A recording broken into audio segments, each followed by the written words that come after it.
သုံးပြုမဲ့ဗီဒီယိုကလစ်ကိုထောက်ပြီးတော့ freeze ကိုနှိပ်လိုက်မယ်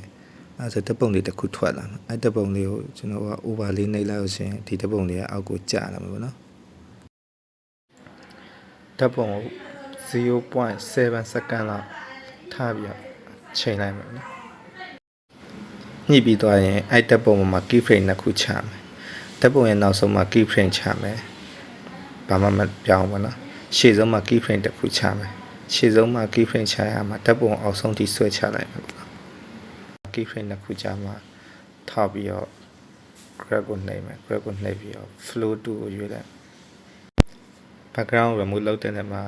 remove bg ဆိုတာရှိရဲအဲ့အောင်တော့ထောက်ပြီး auto remove ဆိုတော့နှိပ်လိုက်စင်ရတယ်ပေါ့နော် stock ထည့်မယ် stock ကတော့ဒါကြိုက်တဲ့အရွေးပေါ့နော်ပြီးရင်သူ့ရဲ့မူလဗီဒီယိုတွားပြီးတော့ key frame နှစ်ခုချပထမ key frame ကတော့ချပြီးဘာမှမပြောင်းဘူးเนาะဒုတိယ key frame ချနေရာမှာ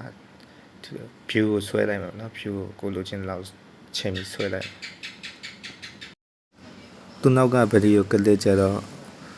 key frame နှစ်ခုချမယ်ပထမ key frame ကကျ zoom in ဒုတိယ key frame မှာကျ zoom out လုပ်မယ် grab ကတော့ flow 2ပဲပေါ့